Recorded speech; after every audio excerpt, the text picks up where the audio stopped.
देखिए सभी पौधे झुलस चुके हैं। जो फल थे वो लाल के बजाय ये काले काले हो गए। पुनर्जीवित होने के बाद भी पौधे फल लेना शुरू कर दिए हैं। हम मछलियों को नहीं बचा सके। किसी टैंक में मेरी मछलियां नहीं है, सबका सब टैंक खाली हो चुका है। नमस्ते, कचरा गुरु यूट्यूब चैनल में हम आपका आज स्वागत करते हैं। स्वागत करने का खास कारण है कि मैं आपको यह दिखा रहा हूं कि क्लाइमेट चेंज जो बार बार सुनाई दे रहा है और क्लाइमेट जस्टिस की हम बात करते हैं, ग्लोबल वार्मिंग की बात करते हैं, तो इसके हमारे आम जीवन पे क्या प्रभाव है वो तो देखेंगे ही, सुनेंगे ही, अलग अलग पत्र पत्रिकाओं में आ रहा है। लेकिन हम जो आपको आज दिखा रहे हैं अपने टेरिस गार्डन में दिखा रहे हैं कि हमारे इस टेरिस गार्डन में क्लाइमेट चेंज का क्या प्रभाव पड़ रहा है। लगातार फरवरी माह में जो तापमान में गिरावट आई है और तापमान में एकाएक वृद्धि होती थी, तो उस गिरावट और वृद्धि के बीच का जो डिफरेंसेज होता था वो कम से कम 12 डिग्री और ज़्यादा से ज़्यादा 20 डिग्री तक होता था। तो इस इतने डिस्टेंस में क्या हमारे इस पौधे पे असर पड़ा है, तो मैं आइए आपको दिखाता हूँ कि ये पौधा जो है, ये मेरे टेरिस में टमाटर का पौधा लगा हुआ है। लगभग 6-7 साल से इस तरह का हम पौधा इसमें उगते देखे हैं, फल देते देखे हैं। लेकिन फरवरी माह में एकाएक क्लाइमेट चेंज के कारण देखिए ये सारे पौधे झुलस गए। देखिए ये सब सूख गए। ये टमाटर के भी पौधे हैं, झुलस गए हैं। और देखिए जो फल थे वो लाल के बजाय ये काले काले हो गए, ग्रीन से सीधा काला हो गया।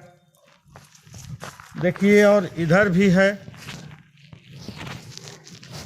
ये देख लीजिए, ये ग्रीन से आधा काला और आधा लाल। तो बहुत सारा इधर भी पौधा में है। देखिए अभी ये काला, आधा ग्रीन, काला ये है। तो इस तरह का एक बदलाव इन पौधों में आया। सारे के सारे पौधे झुलस गए। इधर भी बहुत सारे पौधे लगे हैं, सब में कुछ न कुछ असर आया। सारे पौधे झुलसे हुए नजर आए। लेकिन अच्छी बात है कि अंतिम फरवरी में ये पौधे अपने आप में कुछ बदलाव लाए, जिसका मुख्य वजह हमको जो समझ में आता है कि हमने जो कचरे का प्रबंधन किया है, कचरे से हम जो उत्पादन ले रहे हैं, तो इस कचरों का ही कमाल है कि ग्लोबल वार्मिंग से लड़ने का ये ताकत दिया पौधों में, और फिर से हमारे ये पौधे पुनर्जीवित हो गए। देखिए सभी पौधे झुलस चुके हैं। इनको नीचे देखेंगे तो सभी पौधे झुलस चुके हैं, लेकिन अब फिर से ये पुनर्जीवित होकर के देखिए फूल ले रहे हैं। ये सारे पौधे झुलस चुके हैं और ये फिर से पुनर्जीवित हो रहे हैं और फूल ले रहे हैं। बहुत शानदार फूल के साथ इसमें देखिए अब फल भी आ रहा है। देख लीजिए, पुनर्जीवित होने के बाद भी पौधे फल लेना शुरू कर दिए हैं।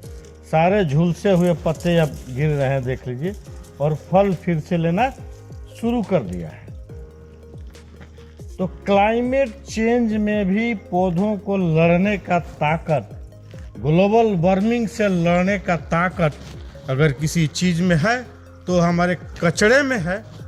तो आइए आप भी अपने घर से निकलने वाले तमाम कचरों का संग्रहण अपने टेरिस पर करें, आसपास बदबू नहीं फैलाएं, और स्वच्छ भारत के मजबूत परिकल्पना केवल हरियाली ही नहीं, ऑक्सीजन ही नहीं, ग्लोबल वार्मिंग से लड़ने के ताकत को विकसित करें।